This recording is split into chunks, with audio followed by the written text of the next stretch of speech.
रात के घने सन्नाटे को चीरती हुई एक पुरानी बग्गी उबड़ खाबड़ रास्तों से होती हुई उस खौफनाक किले के बड़े से लोहे के दरवाजे के सामने आकर रुकी।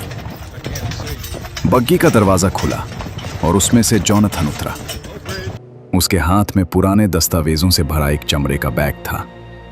जोनाथन ने आगे बढ़कर दरवाजे पर लगी भारी लोहे की डोरबेल को खींचा। खुशामदीद जोनाथन, मैं बहुत वक्त से तुम्हारा ही इंतजार कर रहा था। दोनों अंदर चले गए और एक बड़े से दीवान खाने में बैठ गए। देखिए काउंट, ये जो लंदन की प्रॉपर्टी है ये आपके लिए सबसे बेहतर रहेगी। इसके दस्तावेज बिल्कुल तैयार हैं, बस आपके दस्तखत चाहिए। बहुत खूब जोनाथन, तुम्हारी ये प्रॉपर्टी, तुम्हारी ये बातें सब बहुत दिलचस्प हैं। ओह माफ करना। चलो जोनाथन, अब बाकी का काम कल करेंगे। पहले डिनर करते हैं, तुम बहुत थक चुके हो। वो लगातार बिना पलक झपकाए जोनाथन को घूरे जा रहा था। उसकी भूखी निगाहें जोनाथन के चेहरे से फिसलती हुई उसकी गर्दन पर जाकर टिक गईं, जहां जोनाथन की नसें साफ धड़कती हुई दिख रही थीं। जोनाथन को अचानक रीढ़ की हड्डी में एक अजीब सी ठंडक का एहसास हुआ, जैसे कोई उसकी गर्दन को अपनी आंखों से ही काट रहा हो। असहज होकर जोनाथन ने अपने कोट की कॉलर को थोड़ा ऊपर कर लिया। काउंट, क्या आप सुन रहे हैं? काउंट, आप कुछ खा नहीं रहे? खाना बेहद स्वादिष्ट है, आपको भी थोड़ा चखना चाहिए। नहीं जोनाथन, मेरा पेट पहले से भरा हुआ है और वैसे भी मुझे रात में भोजन करने की आदत नहीं। मैं सिर्फ देखता हूं। वो खुद कुछ नहीं खा रहा था, बस एक कांच के बड़े से गिलास में गाढ़े गहरे लाल रंग का कोई पेय पदार्थ पी रहा था और उसकी आंखें लगातार जोनाथन के हर एक निवाले को देख रही थीं। डिनर खत्म होने के बाद काउंट खुद मोमबत्ती लेकर जोनाथन को उसके कमरे तक छोड़ने गया। शुभ रात्रि काउंट।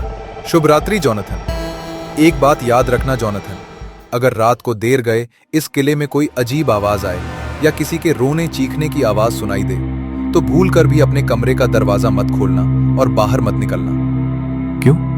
ऐसा क्या है बाहर? यहाँ जंगली जानवर बहुत हैं जोनाथन, जो रात में भूखे भटकते हैं। अपनी सलामती चाहते हो तो अंदर ही रहना।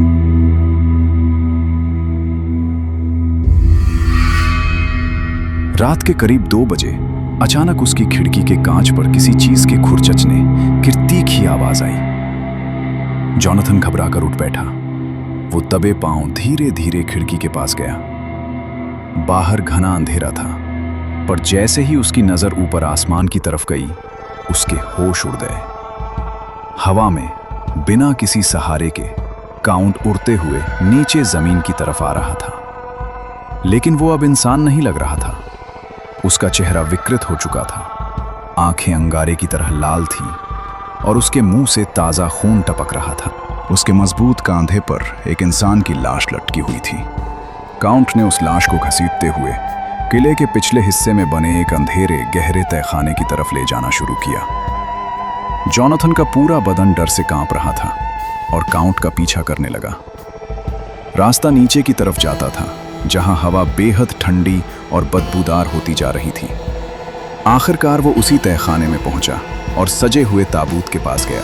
उस ताबूत के भारी लकड़ी के ढक्कन को धीरे से ऊपर उठाया और अंदर जो था उसे देखकर जोनाथन के होश उड़ गए। उसके जिस्म का खून जैसे जम चुका था। जोनाथन वहां से भागने ही वाला था कि अचानक किसी ने उसका हाथ पकड़ लिया। हे भगवान, क्या वो सिर्फ एक डरावना सपना था? शुक्रिया, वो महज एक बुरा ख्वाब था। मैं भी क्या सोच रहा हूं? सुबह की किरणें खिड़की से अंदर आईं, जिससे जोनाथन का डर थोड़ा कम हुआ। वो खुद को सामान्य करने के लिए आईने के सामने खड़ा होकर उस तरह से शेविंग कर रहा था। तभी अचानक रात के उस भयानक मंजर का ख्याल उसके दिमाग में आया।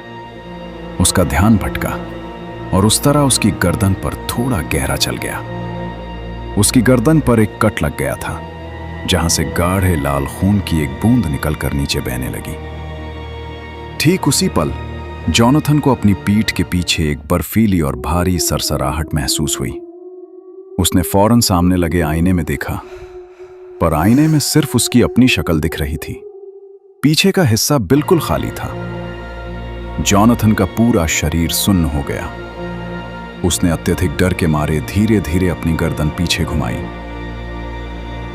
आह, ओह काउंट, तुम जाग गए? Good morning. तुम आईने में क्यों नहीं दिख रहे? ये तो खुद काउंट है, ये तो एक पिशाच है। ड्रैकुला ने जैसे ही जॉनथन की गर्दन दबोचने के लिए अपने नुकीले नाखूनों वाले हाथ आगे बढ़ाए, अचानक एक तेज नीली रोशनी चमकी और एक जोरदार झटका लगा। मुझे यहां से भागना होगा। जॉनथन ने घबराकर अपने गले को छुआ। वहां उसकी मां का दिया हुआ एक पवित्र ईसाई लॉकेट लटक रहा था।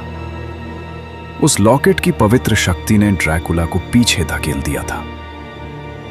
भागते भागते सीढ़ियां खत्म हुईं और वो सीधे किले की एक ऊंची सुनसान चोटी यानी छत पर जा पहुंचा। चारों तरफ गहरी खाई थी और पीछे मौत खड़ी थी। जॉनथन सीधे उस टूटी हुई छत से नीचे अंधेरे गहरे पाताल की तरफ गिरने लगा। लेकिन गिरते वक्त एक और अनहोनी हो गई। छत के टूटे हुए मलबे की रगड़ से उसके गले की चेन टूट गई और वो पवित्र लॉकेट वहीं छत के पत्थरों पर गिरकर पीछे ही छूट गया। अब जॉनथन पूरी तरह असुरक्षित था। जॉनथन सीधा उसी सबसे बड़े और खास ताबूत के अंदर जा गिरा था, जहां सूरज की रोशनी धूप से बचने के लिए ड्रैकुला दिन के वक्त आराम करता था। जॉनथन अभी संभल भी नहीं पाया था कि ऊपर से हवा को चीरता हुआ ड्रैकुला भी बिजली की फुर्ती से उस ताबूत के अंदर घुस गया।